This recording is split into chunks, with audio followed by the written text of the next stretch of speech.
Good morning. Let's talk about lesson 20 of Mount's book. This is verbal roots and other forms of the future, and it's the introduction work by George Guthrie. So, according to him, tucked into the first chapter of Hebrews is an Old Testament quotation, Psalm 102, verse 25 to 27. And this quotation contains a number of interesting verbal forms addressed in the current chapter. Rabbis of the first century would string passages together to build up overwhelming evidence for an argument, and the quotation from Psalm 102, found in Hebrews 1:10 to 12, is one of the several the author strings together to present powerful evidence that Jesus is superior to angels and worthy of our complete allegiance. This psalm particularly proclaims that Jesus is superior based in his role as the creator and terminator of the heavens and the earth. The idea here is that whereas angels are created, the Son of God, powerful beyond imagination, rules over the universe as the creator of all things and therefore will wrap up all of the created order in the end. He will be the ultimate terminator. So let's take a look for a while what is being discussed in the passage. And so this is how it looks like. And so in the Hebrew or the the, the text in Hebrews 1 to 10 to 11 as I read verse 10 and 11 kay sukat arkas kurye tengen etemeilusas kay ergaton kay ron su esin hoi uranoy. Verse 11, autoy apoluntay sude diamenes kay panteshos imation palayo tesontay. Okay? And so when we read, these are the tense the verbs and the highlighted tenses. Temeleu or etemelusas is aorist, which will be in a future lesson. And in verse 11, diameno is present active. And so the points needing observation here is apolumi and palayo. In verse 10, as George Guthrie described, um, uh, God is the founder. God established the gain, which is earth. Okay, and in verse 11, he is also and God is also or Christ is also responsible for the um, say destroy or perish apuluntay in its future passive plural.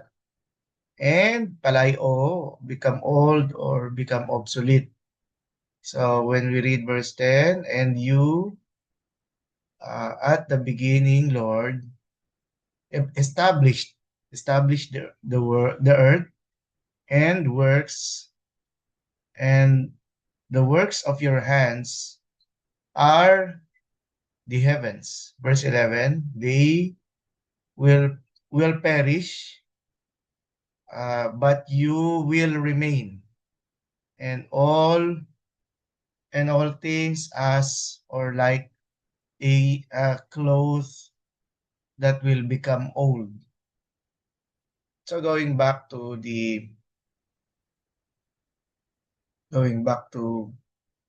the lecture,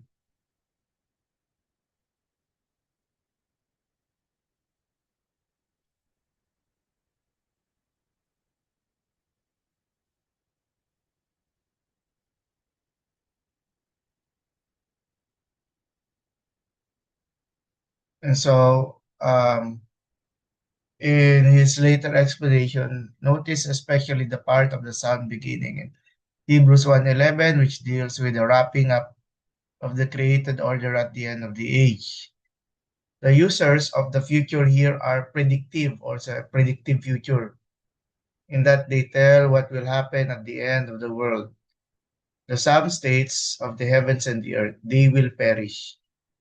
Further, the psalm says of Jesus' lordship over the created order, the heavens and earth will grow old like an article of clothing, and like a cloak you will roll them up, and like a piece of clothing they will be changed, or they will become old.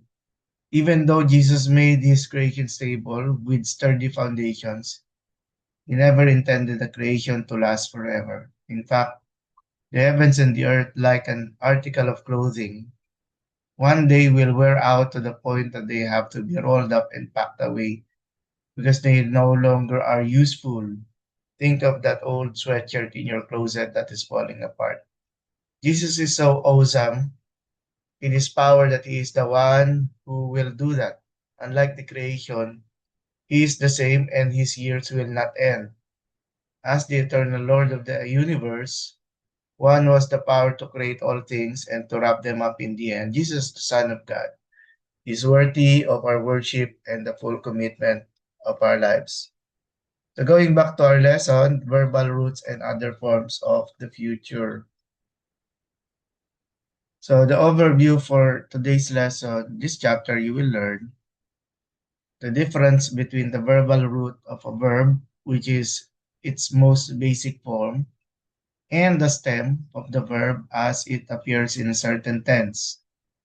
That sometimes the verbal root is the same as the present tense stem. Of course, not absolutely, as you've already discovered by now. In other terms, it is modified in the formation of the present tense. The tense stems are not formed from the present tense stem, but from the root. Okay. And then we will also talk about liquid futures. Oh, and a verbal root, different ways to form the future. In the previous chapter, we learned how to form the future when a verb has the same stem in the present and the future. As we've noticed, there is the addition of the sigma in before the pronominal suffix. As shown in an example, akuo becomes akuso. This includes stems ending in a stop, blepo, and then the combination of pi plus sigma, it resulted into the psi, blepso, and contract verbs, agapao, and then it's agapeso, um, the change in its vowel as shown in the example, the alpha change into to the eta. And then roots and stems. Yeah, in this chapter, we will learn about verbs whose present and future tense stems are different. So balo, and then notice that the balo, the shortening, the double lambda shortened into one lambda, and then there is this circumflex above the omega, signaling that that it is not that in its basic form. 20.2 roots and stems, but before doing so, it is important to pause and discuss the difference between a verbal stem and its root. This may appear to be somewhat technical, but if you can grasp the concept now, it will make a tremendous amount of difference later on. And this applies not only to the future tense, but to the other tenses as well. Okay, definitions. The root of a verb is its most basic form. For example, the root of agapao is agapa. We always preface the verbal root with an asterisk. This root shows itself in the verb agapao as well as the noun agape, and its adjective is agapetos. All verbs are listed in the vocabulary section. with their verbal root. So you won't see the other tenses such as aorist or in its future tense in most lexicons. The stem of a verb is the basic form that verb in a particular tense. The verbal root lu forms its present tense as luo and its future as luso. In the case of this verb, the same stem lu is used in both tenses, both for the stem and the root. But in the case of balo, the present future stems are different. So the most common form is the luo, and its future is luso. But notice that the rule does not apply with balo, since balo is its present form, but balo with only one lambda and an omega with a circumflex is in its future form. So the relationship of the verbal root and the present tense. The verbal root and the present tense stem can be the same, or the root can be altered when forming the present tense stem. In some verbs, the verbal root is the same as the present tense stem, and the verbal root was not modified in forming its present tense. For example, the root agapa comes unmodified into the present tense as agapao. And some verbs modify their verbal root when forming their present tense. For example, the root bal is altered to balo in the present tense, translated as I throw. So the 1020.5, the tense stem formed from verbal root if you assume that the present tense stem is the base form of the verb and all other tenses are derived from it, you will become confused and potentially discouraged, since this approach forces you to memorize hundreds of irregular forms. However, if you learn that the different tense stems are formed from the verbal root and not from the present tense stem, memorization and frustration can be kept to a minimum. So, as an example in the chart, the verbal root has alt it may alter when it takes its present stem, and then the rules for the future stem as shown in lesson 20 when discussing irregular forms would result in the verbal root taking its own future stem that may not be the same as what we've seen in chapter 19. And then the aorist stem as well. Aorist, by the way, means simple past tense. For example, the verbal root bal is modified to form its present tense stem by doubling the lambda, balo. So that's the present tense. However, when you arrive at the future, you will see that there is only one lambda, balo. This is a special future that does not use the sigma as a tense formative. Yeah. When you learn the aorist tense, chapter 22, you will see that it has only one lambda. Ebalon, going back to the chart described here as the verbal root.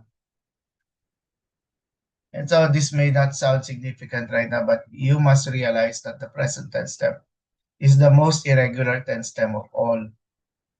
The verbal root is altered to form the present tense stem more than in all the other tenses put together. Patterns. As we see more verbs, patterns will develop as to how the different verbal roots have been modified to form their present tense stems. With this correct way of thinking, with the recognition of these patterns, you will discover that Greek verb tenses are not that difficult to learn. Well, I hope that's true.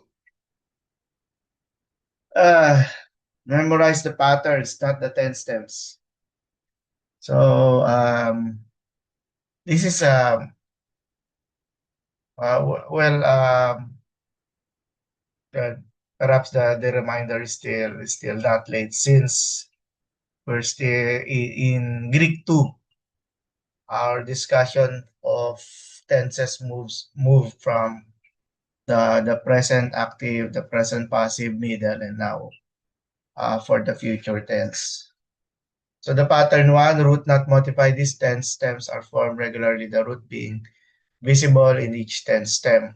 It is unnecessary to memorize these tense forms. Pattern two, root modified regularly. There are many verbs whose tenses seem a bit irregular, but actually follow some rule. Memorization is generally not required in these cases either because we will be learning those rules. Pattern three, different roots. There are a few verbs whose formation of the different tense stems appears to be so irregular that memorization is the easiest answer. Luckily, there are not many verbs that fall into this category. In the appendix, there is a list of all verbs occurring 50 times or more in the New Testament with all their different tense forms. So the purpose of providing um, the appearances of verbs that appear 50 times or more is since they appear frequently, then it is a must for students of Greek to memorize those verbs that appear very frequently. And so pattern one, root not modified. The example is roots ending in iota or epsilon, ako or arkuso. So you see that this is an example of a verb that ends with the upsilon. So um, the root is not modified. So we simply add the sigma to it in its future tense. And then contract verbs, the poieo becomes poieso. Okay, the sigma is added to the contract. The epsilon altered into the eta. Roots ending in a stop, the bump verbs, those that end with beta, mem, and then the pay. As in the example here, blepso, the pi plus a sigma becomes a psi, and then liquid futures, which we will learn later in this chapter. These roots normally used without modification. Allow me to read, for example, the following the rule of the stem, and then their tenses, for example, agapao in its present, the root plus the present ending or present pronoun, agapeso, the future with the sigma added and the alpha lengthening into the eta. Egapesa is aorist active.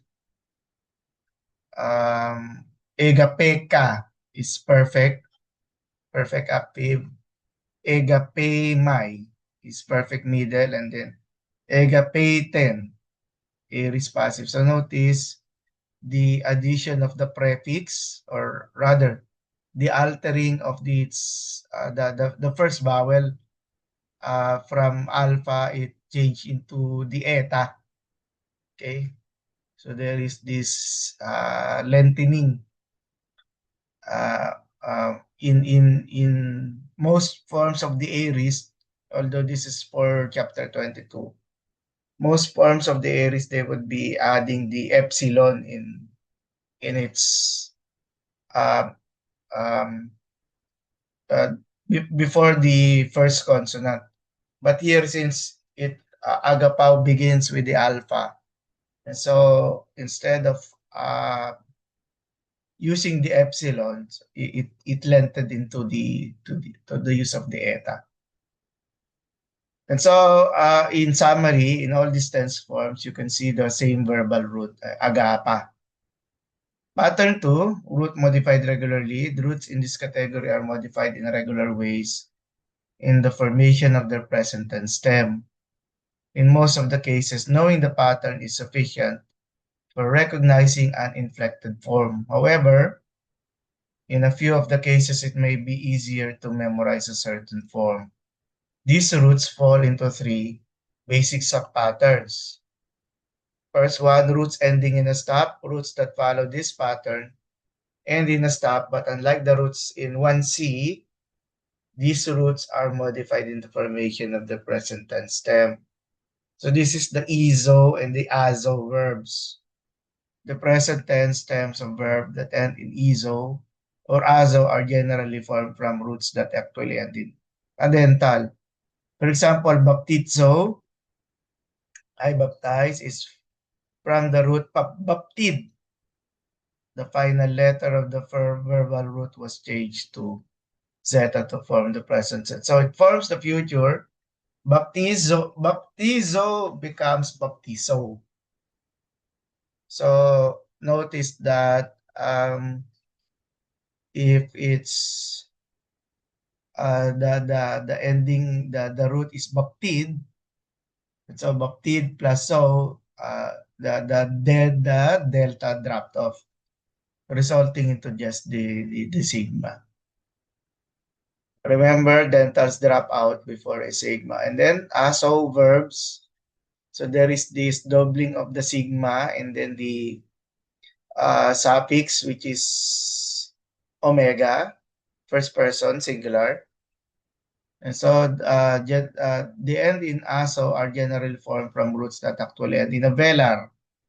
For example, paraso, I trouble is from the root parax. Parak, rather, parak. Final letter of the verbal form was root was changed to the double sigma to form the present tense stem. It forms the future regularly as paraxo. Okay? Notice from paraso it became paraxo. And remember velars are and the sigma form xi. And then for double consonants, present tense stems that end in a double consonant are often from roots with a single consonant, excluding aso verbs. For example, balo is from the root bal. The double lambda only appears in the present, and the imperfect tenses. A single lambda is found in other tenses, such as the future tense provided the example. Balo, single lambda with an omega and its circumflex above the omega. And then letters added, some roots add a letter to form the present tense stem. The added letter will not appear in the other tenses. And the examples provided below, iota, some roots add an iota to form the present tense stems. As the root is ari, it becomes iro. Okay? But its future tense, the iota dropped off, resulting into the future active first person arrow instead of its iro. And then the isk form. Some roots add sigma kappa to form the present tense step. Apothan, which is apothan in its present tense. Apotnesco. But in the future, following the apotan, apotanumai. Okay, so notice how different, okay? Notice how different. So, and do not be confused with the apotnesco, the presence of the sigma. Here is present. It's not, the rule is not always if you see a sigma close to its ending. It's simply as described by Mouse. These are verbs that roots that end with east or the sigma kappa. Okay, it's a special, it's a rule designed for these types of roots. Again, the future of Apotnisco is Apothanomai. Apothanomai. And then another example, the Ginosco is present with the SK, the Sigma Kappa endings, it becomes Gnosomai. In its future, Gnosomai. So what's the point of all this? Easy, there are two ways to learn all the tense forms. You can either memorize every tense form of every verb, which is not advised here, or you can learn roots and patterns that allow you to identify most of the tense stems and then memorize the few that are especially difficult. 2010, pattern 3 different roots. Some verbs have totally different forms in the future. For example, the future orao, I see, is from the root, rather, it's rough breathing, horao, from the root hora, which is in its future form, opsomai. Opsomai. Opsomai is in fact a regular deponent future. Its root is op. Op. When the sigma is added, the psi, the pi sigma forms a psi. And that is what happened here. Since its root is op, it's not rho. Rather, it's pi. What happened is that the future of oral ceased being used, as did the present of opsomai. The two forms therefore got together and functioned as if they were the same word. There are only 9 verbs in the New Testament that do this, referring to pattern 3, or perhaps referring to this particular paragraph, that the two forms function as if they were the same word. The first 3 are listed below. Erkomai, I come, in its future tense becomes Eliosomai. Eliosomai, I will come. And then lego, which is you encounter in its future is arrow. Arrow, I will say. And then the orao, as shown in the example, it becomes opsomai.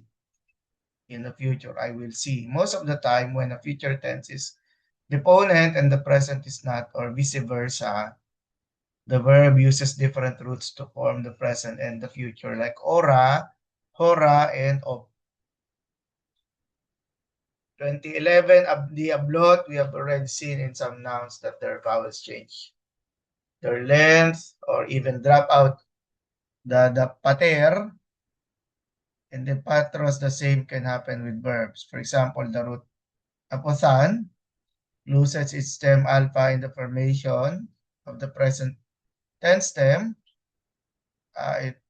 So adds the iota sigma kappa. Apotnesco. It retain in the future apotanomai. Apotanomai. Okay. And then 2012 review, we have covered the ground. So examples here, the 3 columns, the root, the present, and the future. So another set of vocabularies that you need to be familiar with. At least Mounds was diligent enough to provide us with a root to guide us how the present tense alters into the future. So agapao, agapeso, akuo, akuso. So this is the first description. Baptizo, so this is the iso form, result of the baptizo. Since the root, as described earlier, is baptid, so the delta drops off and results in a sigma. And then blepo is resulted in the pi sigma combination resulting into the psi, blepso. And then genaw resulting to geneso. Ginosko, because its root is gino, is gnosomai. And then dunamai becomes dunesomai. The erkomai resulted into the eleusomai. Echo resulted into the combination of the chi plus a sigma, so it's exo. Zao becomes zeiso. Zeiteo becomes zeiteiso. Kaleo has resorted to kaleso.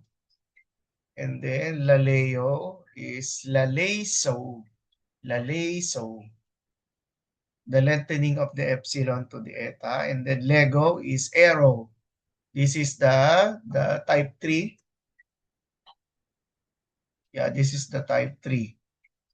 Type 3, pattern 3 form, I will say. And then luo becomes luso.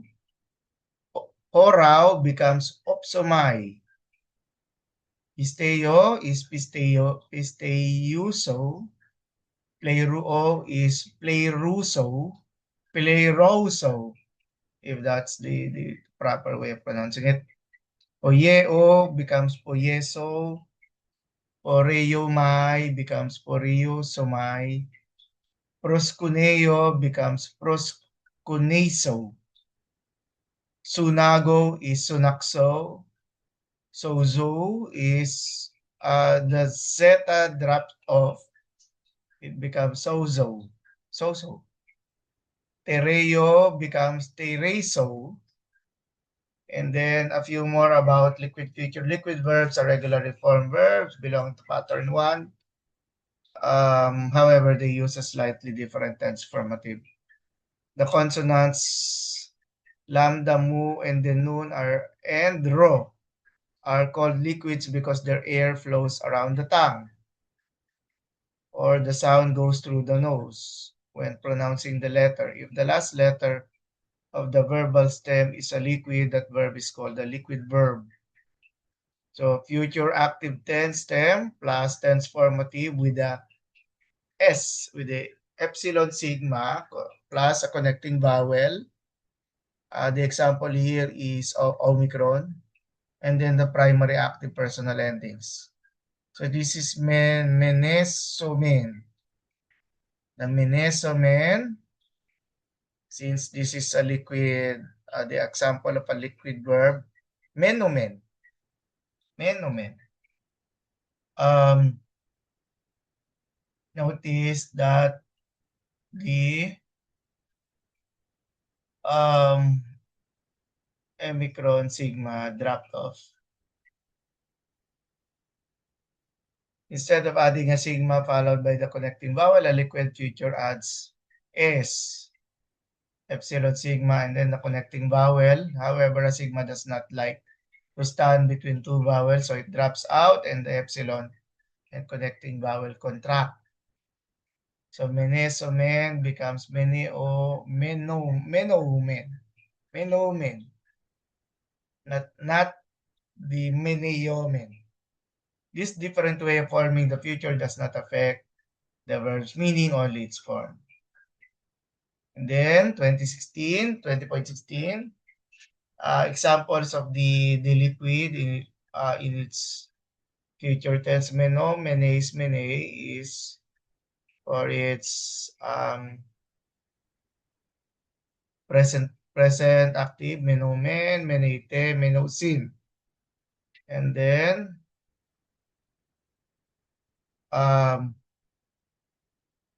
so just to, since this is, we are looking at the future active indicative, you could see the role of the circumflex above the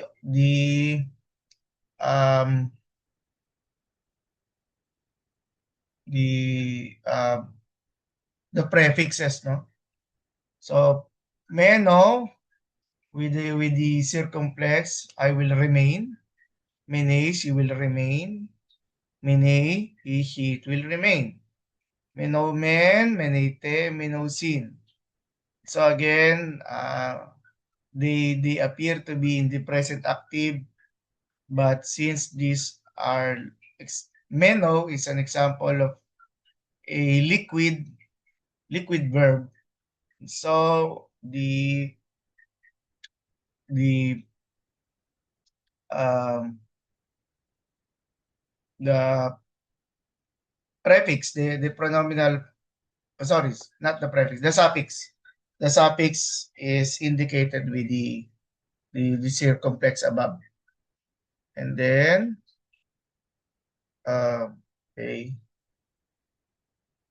So look at the last column, the far right, present liquid. You could see the there is no circumflex above the um, suffixes.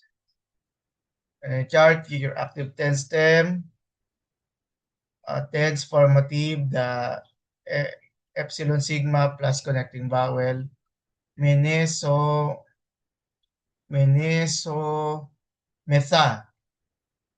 And then again, the epsilon sigma, the dropped off, and then the epsilon assimilated with the, or lengthened, no, with the omicron, so it becomes menumetha, menumetha. And then paradigm, menomai, mene, meneitai, menometa, meniste, minuntai. Its present liquid is menomai, mene, menetai, menometha, meneste, minuntai. So indeed a lot of terms to memorize. Um, but remember, not all verbs are liquid. So just take note of the examples that are provided, meaning they will appear in future exercises. Present epsilon contracts, the feature of a liquid verb looks just like the present tense epsilon contract verb, including the accent. How will you tell them apart? For example, let's say you see the form menes. Is it a present epsilon contract or a liquid future? You will have memorized the lexical form as meno. There is no such word as meneo. So it's just meno. You will notice that the final stem consonant is a liquid, and therefore this is a liquid future. Menes is a liquid future. Accents, just be guided with the circumflex above the menes. 2020 accents. The accent can also be helpful in identifying a liquid verb, but it's just not a distinguishing it from an epsilon contract. A liquid future always has a circumflex. So that's the tip being given here, circumflex over the contracted vowels, except in the first person plural middle. Present and future liquids, when comparing the present and future forms of a liquid, notice that the accents are different. There is no contraction in the first and second person plural active in the present forms, nor anywhere in the present middle and in the passive forms. And then stem changes along with the different tense formative. The future tense stem of a liquid verb usually is different from its present tense stem. Here are all the examples up through the vocabulary in this chapter. Addition of the double consonant, apostello becomes apostello. The lambda dropped off and then the circumflex was added to the omega. Again, the tip, where is it?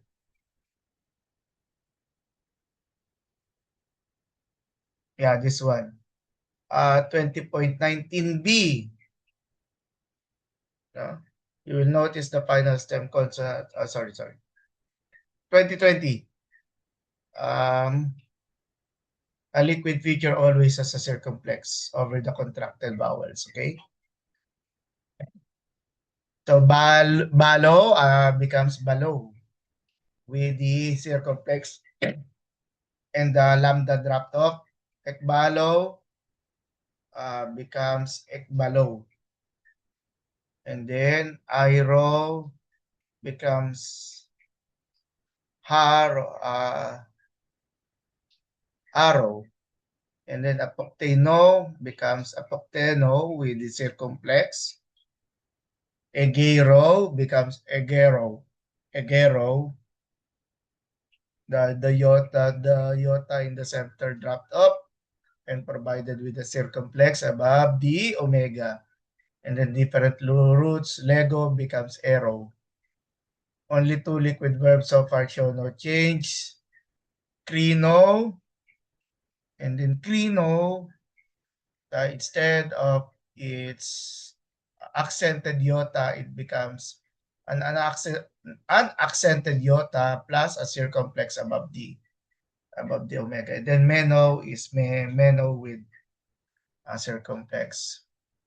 20.23 hint, it is often said that consonants carry the meaning of a word, not the vowels. If you think of a verb primarily in terms of its consonants, then the vocalic changes will not be a major problem. For example, ginusko from the root gno becomes gnosomai in the future. If you recognize that the basic consonants carry the word, you can still see them in gnosomai. Compound verbs. A compound verb is a verb that's made up of two parts, a preposition, and a verb. For example, ekbalo is a combination of the preposition ek and then the verb balo. So I throw out. Compound verbs form their tense stems the same way as the simple verb. For example, the future balo is balo with single lambda and the circumflex, and the future of ekbalo is ekbalo with the dropping off of the one lambda and its circumflex above the omega. In summary, the root of a verb is its most basic form. The stem of a verb is the basic form of that verb in a particular tense. Sometimes the verbal root is altered in the formation of the present tense stem. 3. All tenses are formed from the verbal root. The present tense stem is not the basis for other tenses. Verbal roots follow certain regular patterns. Verbal root and the present tense stem are the same. Roots ending in iota or upsilon, contract verbs, roots ending in a stop, and then liquid verbs. Verbal root is to. Verbal root is regularly modified to form the present tense stem. Verbal root ending in a stop such as iso, azo, and then the double sigma plus omega, double consonant, and then the isk, the sk form with the sigma and the kappa, and then different roots. That's pattern 3. Verbs that are deponent in one tense are not necessarily deponent in another. Liquid features use S, the epsilon sigma, as the tense formative. In the future, the sigma drops out and the epsilon contracts is with the connecting vowel. They look just like a present tense epsilon contract verb. A compound verb is made up of a preposition and a verb. The compound verb always follows the tense forms of the symbol verb. So the attached preposition usually stands or is kept. No? Master verb chart. Okay, this is present active. Then still following the luo as an example.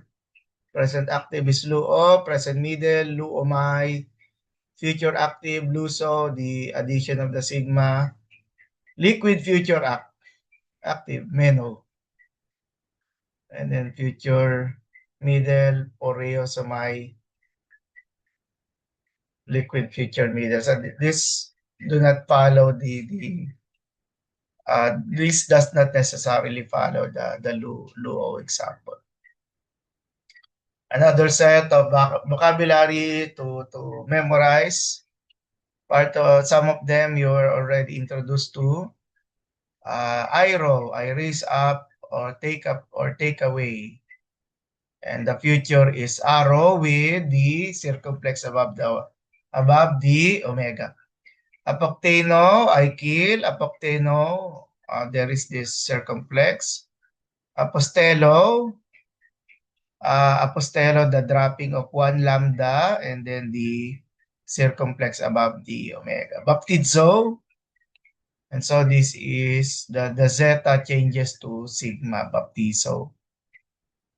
Following the root is baptid. And then in its future tense, the delta drop off. Ginosco, I know, come, to know, realize, becomes gnosomai. This is a noun, glossa, tongue or language. And then egero, still a verb, I raise up or I wake. Ekbalo, which is a compound, example of a compound verb. Ekbalo, the one of the lambda drops off, and then there's a circumflex. Eke, there in that place. Crino, I judge, decide, prefer, and then the crino with the circumflex is its future. I will judge. Laos is a noun, people or crowd. Meno, I remain, and then Meno in the future has a circumflex. Porao is, I see notice, the future is, or yeah, is future tense of Somai. Sophia or wisdom is another noun. Stoma or stomatos is a mouth. And then sozo, I save, deliver, rescue becomes so. The zeta softened into the sigma.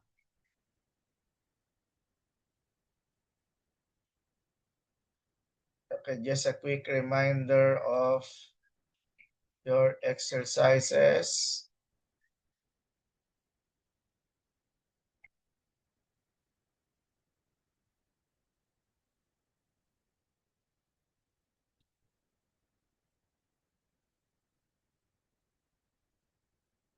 Okay, for your assignment,